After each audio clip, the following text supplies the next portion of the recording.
تو اگر تو کوئی سمندری طوفان ہے تو اس کا تو پہلے ہی پتہ چل جاتا ہے کہ کترینا آ رہی ہے، کیتھرین آ رہی ہے، نغمہ آ رہی ہے، نجمہ آ رہی ہے، اسی طرح کے نام ہوتے ہیں نا سمندری طوفانوں کے. تو وہ تو 15 دن پہلے، ہاں نیلوفر، 15 دن پہلے وارننگ ہو جاتی ہے تو عوام خود بخود احتیاط برتتے ہیں.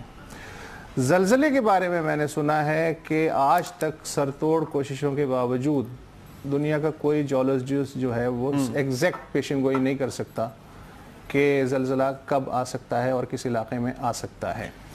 تو اب مجھے نہیں علم کہ سیاسی حالات تو چلے ٹھیک ہے کہ غیر یقینی ہو سکتے ہیں، لیکن قدرتی آفت جو ہے ایسی کون سی ہے کہ جس کا اتنی جلدی 15 دن پہلے پتہ چل جائے؟ سر اگر ایسا ہے، اگر زلزلے کی بات ہو رہی ہے تو اگر مجھے اجازت دیں تو میں بتاؤں. بتائیں. بالکل، آپ لوگوں نے خاصی لمبی تقریر فرما لی، لیکن دیکھیں میں ہوں رپورٹر، مجھے پتہ لگ گیا جیسے ہی یہ سٹیٹمنٹ آئی ہے میں ٹکٹ کٹا کے سیدھا اسلام آباد آ گیا اور میں نے یہ کہا کہ جناب یہ 15 دن جو ہے نا بڑے خیر یقینی صورتحال ہے. تو آپ کہہ رہے تھے نا کہ آپ پوچھیں گے، تو یہ وجہ تھی کہ میں اسلام آباد بیٹھا ہوا ہوں تاکہ پھنسے تو آپ دونوں وہاں پھنسے. اور دوسرا یہ رابطہ کمیٹی کی پریس ریلیز جو ہے نا، یہ مجھے لگ رہا ہے وہی جو خبر آئی تھی نا کہ ملا فضل اللہ ایک دفعہ پھر مر گیا ہے، تو وہ خبر جو تھی 1 سال پرانی نکلی تھی. تو مجھے یاد ہے یہی سیم سٹیٹمنٹ دھرنے والے دنوں میں اسی طرح کی آئی تھی اور جو ہے یہی کہا گیا تھا کہ جناب راشن اکٹھا کر لیں اور اپنے گھروں میں بیٹھ جائیں اور بالکل جو ہے نا ادھر ادھر. دوسرا اس میں اضافی کیونکہ ادویات کی بات ہے تو اس کا مسئلہ یہ ہے کیونکہ ادویات مہنگی ہو گئی ہیں 50 سے 100% اور کچھ ابھی پروسیس میں مہنگی ہونے کی. تو میرے خیال میں یہ 2 چیزیں ہیں، ایک تو پرانی پریس ریلیز کو پالش کر کے نیا بنا کے پیش کیا جا رہا ہے، دوسرا ساتھ ہی ادویات کے بارے میں بھی یہ ہے کہ مہنگی ہونے سے پہلے آپ رکھ لیں. نہیں لیکن مبشر بات یہ کہ یہ ہو سکتا ہے ایسا ہی ہو، ہمیں اس سے بحث نہیں کہ پرانی پریس ریلیز ہے یا نئی ہے، ہمیں تو یہ ہے کہ آج یہ جاری ہوئی ہے اور ڈان کی ویب سائٹ پہ بھی ظاہر ہے کہ خبر کی صورت میں موجود ہے. تو یہ جو قدرتی آفت والا جو مسئلہ ہے یہ مجھے جو ہے زیادہ پریشان کر رہا ہے کہ یہ کیسے پتہ چلتا ہے پیشگی کہ کوئی آ سکتی ہے. سر آپ انڈر ایسٹیمیٹ کر رہے ہیں، میں ابھی آپ کے پوائنٹ پہ بھی آتا ہوں، لیکن سب سے پہلے مبشر دیکھیں یہ پورے پاکستان کے لیے اپیل ہے. سر آپ اسلام آباد میں جا کر محفوظ نہیں ہے، قدرتی آفت وہاں پر بھی آ سکتی ہے. جہاں تک یار اب وسعت اگر آپ نے پہلے یہ مجھے سٹوری بتا دی ہوتی نا تو بطور جرنلسٹ میں آپ کو بتاتا کہ اس میں سب سے اہم لائن کیا ہے. بتائیں. اہم لائن یہ ہے سر کہ پہلی دفعہ دنیا میں ارتھکوئک پریڈکشن ٹیکنالوجی ڈیولپ ہو گئی ہے. مین خبر یہ ہے، ہم یہ مالوا والا کے بارے میں بات کر رہے ہوتے ہیں سر، جو ہمارے میٹافزیکل بھی ہو سکتا ہے، بیٹھے ہوئے ہیں لوگ. میٹافزیکل نہیں، میٹافزیکل یہ بھی تو اندازہ ہو سکتا ہے، مطلب علم غیب ہے یہ کوئی علم غیب نہیں ہوتا. اچھا، میٹافزیکل ایک پوری ایک سائنس ہوتی ہے. اچھا پروگرام ختم ہو جائے تو پھر میں آپ کو بتاؤں گا کہ کیا ہوتا ہے یہ. اچھا اور یہ جو ہے آپ ہر سال میں جی بولیں مبشر. جی سر بھول گئے. میں یہ کہہ رہا ہوں کہ یہ اکیلا میں وہاں سے بھاگ کے نہیں آیا، میرے ساتھ جو جہاز میں کم از کم 3-4 MKM کے MNAs میں نے خود دیکھے ہیں، وہ بھی آ رہے تھے ساتھ ہی. تو یار مبشر یار بات سنو یہ بہت ہی یعنی تم چیپ قسم کی باتیں کر رہے ہو، بہت ہی بوریت ہو رہی ہے. بس دیکھیں بوریت تک رہے تو صحیح ہے، بوری تک بات نہیں پہنچنی چاہیے یار، تھوڑا میں بھی. تو بہرحال آپ لوگ ظاہر ہے کہ اس چیز کو گریب نہیں کر پا رہے ہیں. مجھے معذرت کے ساتھ کہنا پڑ رہا ہے کہ میٹافزیکل کوئی ایک چیز ہوتی ہے اور دوسری بات یہ ہے کہ جینیٹکس پہ بھی میں نے کچھ لیکچر سنے ہیں. اور کن کے MKM کے سربراہ؟ جی وہ ایک زمانے میں لنڈن میں جو ہے وہ اسٹڈی سرکل ہوتا تھا تو اس میں جینیٹکس کے بھی تھے. اس کی وہ لیکچرز اب ہو سکتا ہے انٹرنیٹ پہ ہوئی ہو، آئی ڈونٹ نو. کوشش کروں گا کہ آپ کے لیے میں وہ تلاش کر پاؤں. تو اگر 15 دن میں یہ ہو جاتا ہے، اچھا اگر یہ 15 دن میں ہو جاتا ہے کچھ نہ کچھ اس طرح کا، تو پھر تو بھائی آپ کو بھی لوہا ماننا پڑے گا. نہیں بالکل. اور پھر اس کے بعد کوئی یہ نہ بولے کہ جی ایڈوانس وارننگ نہیں دی آپ نے، کیونکہ یہ ہے 15 دن ہے، 15 دن میں کچھ بھی ہو سکتا ہے. جی اس کے بارے میں ذرا سوچئے، ہم بھی سوچتے ہیں اور ایک چھوٹی سی بریک ہی لے لیتے ہیں، بریک کے بعد گفتگو جائے گا. زرار ایک چھوٹی سی بات. تم نے بریک کو بریک کر دیا. میں یہ کہہ رہا ہوں کہ لوہا جو ہے وہ تو ہم مان رہے ہیں گزشتہ 20 سال سے کسی نہ کسی فارم میں جو چل رہا ہے، تو لہٰذا دوبارہ لوہا ماننے کی بات مت کیجیے گا۔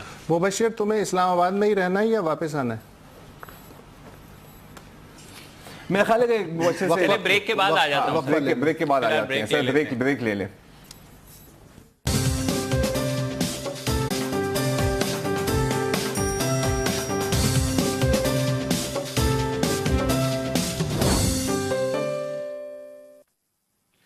Welcome back. اور جیسے زرار کہہ رہے تھے کہ آج سلو نیوز ڈے ہے، تو میں آیا یہاں پہ اسلام آباد میں خبریں ہی اکٹھی کرنے ہوں، اور ایک بڑی خبر جس کے بارے میں بالکل تھوڑی سی بات ہوئی وہ یہ کہ پاکستان کی فوج کا ایک دستہ اس وقت سعودی عرب میں کثیر الملکی جو فوجی مشقیں ہیں اس میں حصہ لے رہا ہے۔ اب بات یہ ہو رہی ہے کہ کیا یہ اس کثیر الملکی اتحاد کا حصہ ہے یا نہیں ہے، اس پہ بہت کنفیوژن پھیلی ہوئی ہے، اور یہ سمجھ نہیں آ رہا کہ یہ اس کے بارے میں ایک دفتر خارجہ نے ایک عجیب سی ایک پریس ریلیز بھی ایشو کی ہے، جس کا لب لباب یہ ہے کہ ان کے ترجمان کا کہنا ہے کہ سعودی عرب اور پاکستان کے تعلقات کئی اشروں سے ہیں اور ان میں فوجی مشقیں اور فوجی تربیت بھی شامل ہے۔ اس پس منظر میں پاکستان سعودی عرب میں کثیر الملکی فوجی مشقوں میں حصہ لے رہا ہے جن کا مقصد انسداد دہشت گردی ہے۔ اس کے علاوہ پاکستان کا ایک فوجی دستہ بھی سعودی عرب میں مستقل تعینات ہے جو باہمی معاہدے کے تحت ہے۔ تو یہ دفتر خارجہ کا بیان ہے۔ اس کا پس منظر اور پیش منظر یہ ہے کہ سعودی عرب نے جو 34 رکنی اتحاد بنایا ہے اس میں پاکستان شمولیت کا اعلان تو کر ہی چکا ہے، لیکن ساتھ ہی یہ ضرور کہا ہے کہ ہم فوجی وہاں نہیں بھیجیں گے۔ لیکن اچانک کی مشقیں جب شروع ہوئیں تو سب کے ماتھے ٹھنکنے شروع ہوئے کہ بھئی پاکستانی فوج کا دستہ وہاں کیا کر رہا ہے۔ اس کے بعد فورن آفس کی پریس ریلیز آتی ہے۔ اگلے مہینے جو ہے اس کثیر الملکی اتحاد کا ایک اجلاس بھی ہونے والا ہے سعودی عرب میں، جس میں یقیناً پاکستان جائے گا بھی۔ تو اس ساری صورتحال پہ خاصی کنفیوژن پھیلی ہوئی ہے اور زرار اس کے علاوہ جو ہے ابھی تک اس کے علاوہ جو وضاحت کی ہے آج ایک تو دفتر خارجہ کے ترجمان نے کی، جیسا کہ آپ نے فرمایا، خود جو مشیر امور خارجہ ہیں سرتاج عزیز، انہوں نے آج قومی اسمبلی کو اعتماد میں لیتے ہوئے بتایا کہ پاکستان نے 34 رکنی اتحاد کے معاہدے پہ اب تک دستخط نہیں کیے ہیں اور اسے اتحاد میں اپنے کردار کے بارے میں اب تک کوئی علم نہیں ہے۔ البتہ انہیں چونکہ نہیں معلوم تھا، مگر یہ ضرور معلوم تھا کہ اتحاد دہشت گردی کے خلاف ہے، فرقہ وارانہ نہیں، مثلا ایران کے خلاف نہیں ہے۔ اور انہوں نے یہ بھی کہا کہ اگلے ماہ کے اجلاس میں ایران اور عراق کو دعوت نہ دینے کا سوال بھی اٹھایا جائے گا۔ 20 اسلامی ممالک کی جنگی مشقوں میں پاکستان کا کردار کیا ہے؟ سرتاج عزیز صاحب نے تھوڑا سا گول مول جواب دیا۔ انہوں نے کہا دیکھیں جی اسے چھوڑیں، ہمارا دو طرفہ معاہدہ ہے، 1200 اس وقت پاکستانی فوجی انسٹرکٹرز اس وقت سعودی عرب میں آلریڈی موجود ہیں، تو ہو سکتا ہے کہ وہی ٹوکن ایک حصہ لیں ان مشقوں میں یا نہیں، لیکن یہ ہے کہ پاکستان کی اس وقت جو پالیسی ہے اس الائنس کے بارے میں وہ یہ ہے کہ خوب پردہ ہے کہ چلمن سے لگے بیٹھے ہیں، صاف چھپتے بھی نہیں، سامنے آتے بھی نہیں۔ جی میں تو آپ دونوں کے سامنے ہاتھ جوڑ کر ایک ہی ریکویسٹ کروں گا کہ یار کنفیوژن میں ہی رہنے دیں۔ اچھا یہ اس طرح کا مسئلہ ہے کہ اگر اس کو کلیئر کر دیا نا تو پورے ملک پردے میں رہنے دو، پردہ نہ اٹھاؤ، یا اسی طرح ہی بہتر ہے سر۔ میں تو یہی ریکویسٹ ہے آپ۔ اچھا سعودی عرب پہ اور کوئی لیکن ذرا ایک بات کلیئر ضرور ہونی چاہیے کہ ہم کس کو بیوقوف بنا رہے ہیں۔ ہم سعودی عرب کو بیوقوف بنا رہے ہیں، ہم اپنی عوام کو بیوقوف بنا رہے ہیں، ہم خود کو بیوقوف بنا رہے ہیں، کہاں پہ؟ یا یہ تینوں باتیں ہیں؟ آپ اس کا جواب دیں، آپ اسلام آباد میں بیٹھے ہوئے۔ سر میں تو آپ کو جواب اس سوال میں ہی پنہا ہے، اور جیسے آپ کہہ رہے تھے کہ کنفیوژن ہے، تو وہی کنفیوژن ہر طرف پھیلی ہوئی ہے، کوئی چیز کیٹیگوریکل ہے نہیں۔ اور یہ بھی کہا جا رہا ہے کہ اگلے ماہ جو ہے سعودی ایک اعلیٰ سطحی وفد آ رہا ہے جو آپ کے لیے ملٹی بلین ڈالر گرانٹ دے گا۔ تو اس کا مطلب ہے کہ اگر آپ اس پزل کو جوڑنا شروع کریں تو بہت سی چیزیں واضح تو ہو رہی ہیں۔ بقول ہنری کسنگر کے بعض اوقات کنفیوژن بہترین خارجہ پالیسی ہوتی ہے۔ I agree with Mr. Kissinger ہے نا، اور میرا خیال ہے کہ پاکستان بہت پیارا چل رہا ہے۔ اب اگر سعودی عرب کے معاملے پہ کچھ کہنے کو نہیں ہے تو میں شام کے بارے میں اپڈیٹ کر دوں۔ سر میں نہیں خیال اچھی خبر یہ ہے کہ دمشق کے قریب 5-6 قصبے ہیں جن میں 5 لاکھ شامی شہری محصور ہیں کئی مہینوں سے، ان تک خوراک پہلی دفعہ پہنچی ہے ہلال احمر کے ٹکس میں. This is good news after a long time from Syria. Break.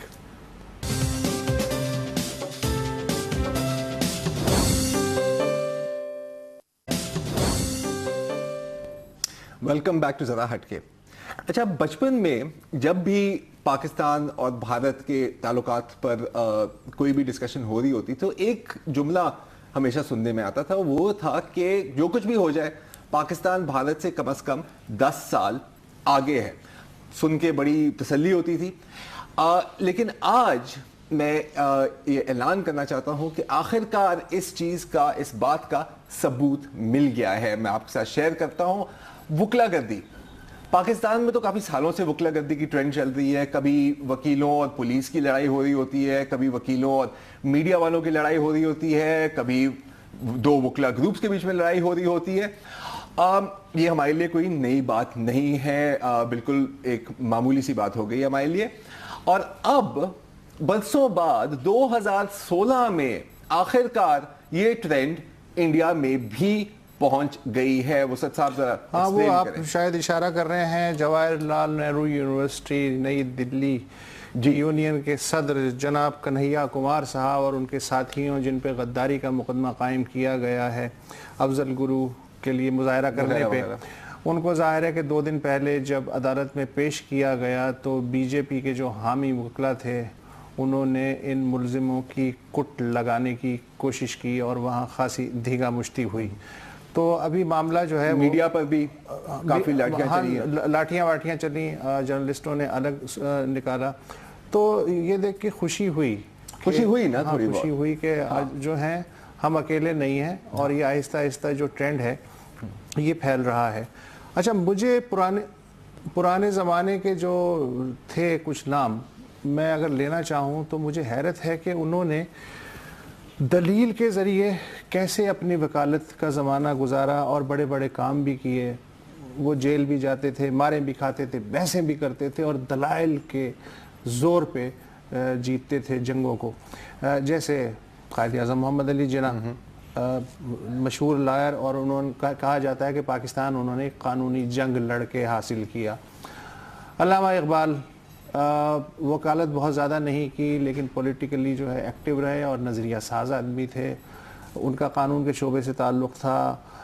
Mahatma Gandhi عدم تشدد کے علم بردار, ساری زندگی انہوں نے وکالت کی, تحریک بھی چلائی اور قانون کا جو دامن ہے اس کے اوپر وہ رستے پہ چلتے رہے. بال برابر انہوں نے سلسلہ نہیں کیا. اور بھی بہت ہے. اسی طرح نہرو جیل میں رہے, سب کچھ کیا, لیکن یہ ہے کہ ایگریسو نہیں ہوئے. پٹیل وکیل تھے, بالکل, پاکستان بنے گا سہروردی. سارا مسئلہ ہی تو یہی ہے. پھر ذوالفقار علی بھٹو, سارا مسئلہ ہی یہی ہے. سر میں مقدمہ میں پیش کروں اپنا. یہ میں نے کافی ریسرچ کیا, پورے 15-20 منٹ گوگلنگ کی ہے, اور مجھے پتہ لگا ہے کہ یہ جو وکلا گردی کے جو سلسلے ہیں, قصے ہیں, یہ صرف اس خطے میں ہیں, یعنی پاکستان اور بھارت میں. سارا مسئلہ ہی یہی ہے جو ابھی آپ نے جو نام بیان کیے ہیں, کیونکہ یہ لائرز بھی تھے اور لیڈرز بھی تھے. اچھا, نہیں, مجھے پتہ ہے کیوں لگتا ہے کہ اب کیونکہ یہ سب لائرز تھے پھر لیڈرز بنے, تو ہو سکتا ہے کہ سارے جو وکیل ہیں وہ اپنے آپ کو اپنے دل میں لیڈر بھی سمجھ رہے ہیں کہ جی ہم بھی اتنے ہی مقبول ہو جائیں گے اگر ہم باہر آئیں گے اور ہم بڑی دھویں دار سٹیٹمنٹس کریں گے میڈیا کے سامنے. یہ تو ہم مکے بازی کی بات کر رہے ہیں, سٹیٹمنٹس کی بات نہیں کر رہے ہیں. ایک چیز سے دوسری چیز پہ پہنچتی ہے نا. دیکھیں زمانہ جو ہے نا, میرے پاس ایک اور تھیوری بھی ہے. زمانہ کیوں تبدیل ہو رہا ہے, آپ کو یہ سوال کرنا چاہیے کہ وکلا دھینگا مشتی مکے بازی لا قانونیت پہ کیوں اتر آئے ہیں ہندوستان ہو یا پاکستان, اس کی بحث کو چھوڑیں. میرا خیال ہے کہ یہ نظریے اور دلیل کا زمانہ نہیں جس کی میں نے آپ کو مثالیں دی, یہ طاقت سے بات منوانے کا زمانہ ہے. کوئی بھی ایسوسیشن ہو, ڈاکٹرز ہوں, ورکرز ہوں, عام شہری ہوں, تاجر ہوں, جب تک ٹائر نہیں جلائیں گے, عمارتوں پہ حملے نہیں ہوں گے, تحریک انصاف ہو, کوئی بھی سیاسی پارٹی ہو, طاقت پہلے, اور جب طاقت سے منوا لیں گے تو اس کے بعد دلیل پہ آئیں گے. یہ پٹنے کا زمانہ نہیں ہے, یہ پیٹنے کا زمانہ ہے. اور یہ ٹرینڈ جو ہے ہندوستان اور پاکستان میں یکساں ہے. اچھا میرے پاس ایک بڑی سمپل ایکسپلینیشن ہے. مبشر ایک میری ایکسپلینیشن سن لو. وسعت صاحب نے تو بہت ہی ایک بگ پکچر لے لی ہے, میں ایک بڑی ایک لمیٹڈ بات کروں گا. میں کہتا ہوں یہ سب بالی ووڈ کی غلطی ہے, ٹھیک ہے, کیونکہ آپ کو یاد ہوگا کہ ایک پورا ایک عرصہ تھا جہاں پر ہر ایک بالی ووڈ مووی میں کم از کم ایک بڑا ایک پاورفل قسم کا کورٹ روم سین ہوتا تھا. کس طرح کے سین ہوتے تھے ذرا ایک دفعہ دکھائیں ذرا. ثبوت اور گواہ دونوں میں ہوں, صرف میں. تاریخ پر تاریخ, تاریخ پر تاریخ, تاریخ پر تاریخ, تاریخ پر تاریخ ملتی رہی ہے, لیکن انصاف نہیں ملا میلاد, انصاف نہیں ملا. ملی ہے تو صرف یہ تاریخ.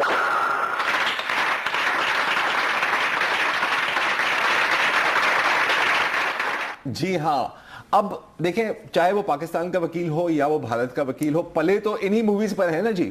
تو میرا جو مقدمہ یہ ہے, وسعت صاحب آپ اگری کریں آپ ڈس ایگری کریں, کہ میرا خیال ہے کہ وہ بھی نا اپنے آپ کو اپنی پرسنل فلم کے ہیرو سمجھنے لگ گئے. آپ کو پتہ ہے کبھی کبھی ہیرو اینٹی ہیرو بھی ہوتا ہے, سلطان وہی ٹائپ. مبشر وہاں بیٹھے بیٹھے بل کھا رہے ہیں. ہاں آپ بتائیے جناب. ہاں انصاف کرو. سر میں جو ہوں گزشتہ 20 سال سے کورٹس کور کر رہا ہوں, اور یہاں جو فینومینن آیا وہ افتخار چودھری کی جو چلی تھی مہم لائرز موومنٹ جسے کہا جاتا ہے, تو اس وقت میں بھی ظاہر ہے بیچ میں رپورٹنگ بھی کر رہا تھا, اور میرا خیال بھی تھا کہ انقلاب آ رہا ہے اور جو چیزیں ہیں بہت صحیح ہو جائیں گی. لیکن اس کے بعد ہوا یہ کہ جب افتخار چودھری صاحب ریسٹور ہوئے, اس کے بعد انہوں نے لائرز کے ساتھ گلے میں باہیں ڈال ڈال کر تصویریں کھنچوانی شروع کر دی, چاہے وہ کسی بھی بار کے کوئی بھی وفد ہو. تو وہ چیز, اس سے جو ججز اور وکلا کے درمیان ایک تھوڑا سا فاصلہ تھا نا یہاں کی حد تک, وہ ختم ہو گیا. اور اب آپ بات کر رہے ہیں کہ یہ پٹائی کی, مار کٹائی کی, یہاں تو یہ واقعات ہوئے ہیں کہ ججز کو کمرے میں بند کر دیا گیا. وکلا نے, آپ نے آئے دن یہ خبر سنتے ہوں گے, موسٹلی لوئر جوڈیشری میں ہوتا ہے کہ ججز کا بائیکاٹ کر دیا گیا, ججز کے سامنے پیش نہیں ہوا, ججز کو ایبیوز کیا گیا. تو یہ ساری چیزیں تو اب ایک بالکل حصہ بن گئی ہیں. جو کچھ انڈیا میں ہوا وہاں پر بھی یہی ہم نے پاکستان میں دیکھا. ممتاز قادری کے کیس میں ہمیں صاف نظر آیا کہ ایک وکلا نے ایک سائیڈ لے لی جو کہ کہیں سے بھی لیگلی پرمیسیبل نہیں تھی. اور یہی اب انڈیا میں ہو رہا ہے کہ آپ نے ریٹرک کو اور یہ نیشنل جو یوفوریا ہے اس کو اتنا بڑھا دیا کہ آپ لائر سے زیادہ جو ہے پولیٹیکل ایکٹیوسٹ بن گئے ہیں بیسیکلی. چلیں ویسے مباشر آپ نے مطلب فیصلہ تو نہیں کیا کہ بالی ووڈ والی تھیوری صحیح ہے یا, لیکن میں بہت دنوں کے بعد مبشر بریک میں بتا دینا مبشر بھائی, بریک بہت دنوں کے بعد مبشر کے تجزیے سے 100% اتفاق کرتا ہوں, اور اس کے ساتھ ہی بریک لے لیجئے.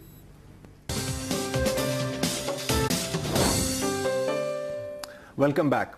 آپ نے زیکا وائرس کے بارے میں سنا ہوگا, اور اگر نہیں سنا تو آپ ابھی سن لیں.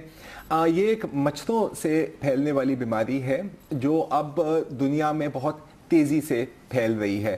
اس کا جو لیٹسٹ آؤٹ بریک ہے وہ شروع ہوا برازیل میں. برازیل سے جنوبی امریکہ کے مختلف ممالک میں پھیلا. یونائٹڈ اسٹیٹس آف امریکہ کی 10 یا 11 ریاستوں میں بھی کیس ڈیٹیکٹ ہوئے ہیں, اور چین میں بھی کم از کم ایک کیس ڈیٹیکٹ ہوا ہے.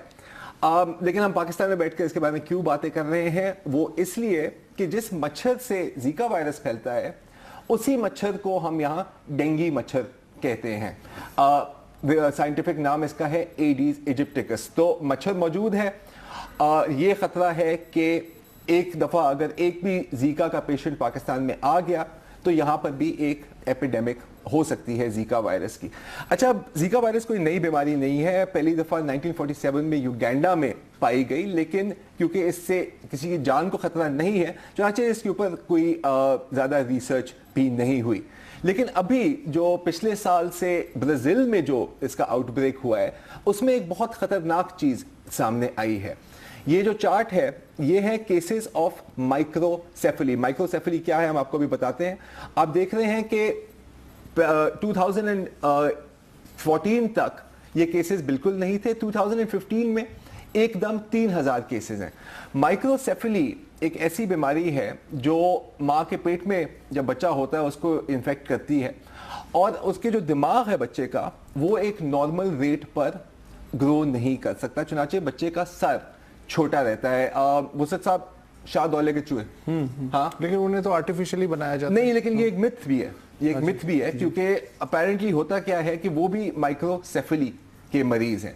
اب مائکروسیفلی کے کیسز جتنی تیزی سے برازیل میں بڑے ہیں وہ زیکا وائرس کے کیسز کے ساتھ ریلیٹ کیے جا رہے ہیں. اگر میں آپ کی تھیوری مان لوں تو زیکا وائرس اس کا مطلب ہے کہ یہاں پاکستان میں آلریڈی موجود تھا, جو آپ نے مائکروسیفلی کا ایک کاز نہیں ہے, اچھا, اور یہ بھی ابھی 100% کلیئر نہیں ہے, کیونکہ جیسے میں نے کہا Zika virus per research he بہت کم ہے. انفیکٹ ورلڈ ہیلتھ آرگنائزیشن کا کہنا ہے کہ 18 مہینے لگیں گے کم از کم ایک ویکسین بنانے کے لیے.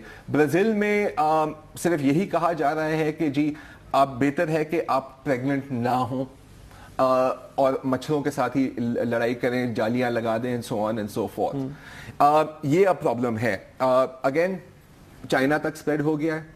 کیوں اتنی جلدی تیزی سے سپریڈ ہو رہا ہے, اس کے پیچھے بھی کچھ وجوہات ہیں. اچھا, اور وہ یہ ہے کہ ایک تو ماحولیات میں تبدیلی, ٹھیک ہے, آپ دیکھ رہے ہیں کہ دنیا میں جو ٹیمپریچر چینج ہو رہے ہیں تو ڈینگی مچھر جیسے جو انسیکٹس ہیں ان کی رینج بڑھتی جا رہی ہے. دوسری جو ایک میجر ریزن ہے وہ ہے ایئر ٹریول.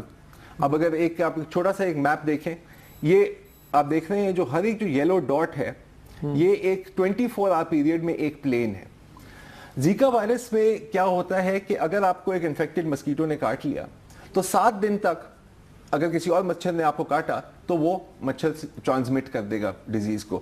اگر برازیل سے کسی نے ایک فلائٹ پکڑی, اور آج کل فلائٹ کی زیادہ ٹائم نہیں لگتا, 20 گھنٹے میں میکسیمم آپ کہیں پہنچ جاتے ہیں, تو اسی لیے دس از وائی اس سے موت ہو رہی ہے یا نہیں؟ تو یہی تو مسئلہ ہے, موت نہیں ہو رہی. اسی لیے زیکا وائرس کو کبھی کسی نے سیریسلی نہیں لیا.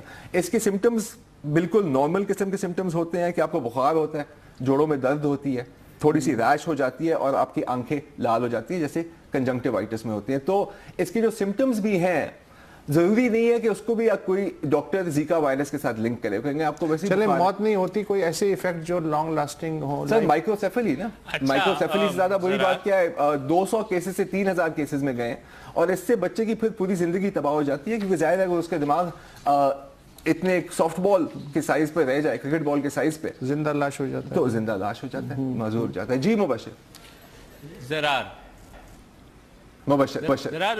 بالکل زیکا پہ تو آپ نے بتایا. ایک چھوٹی سی چیز میں مینشن کرنا چاہ رہا ہوں. لاہور میں کل جو پنجاب یونیورسٹی میں ایک واقعہ ہوا ہے کہ جب پی ایس ایل کا میچ ہو رہا تھا لاہور قلندرز اور کوئٹہ گلیڈیٹرز کا, تو کوئٹہ گلیڈیٹرز نے ایک سنسنی خیز مقابلے کے بعد جیتا ہے.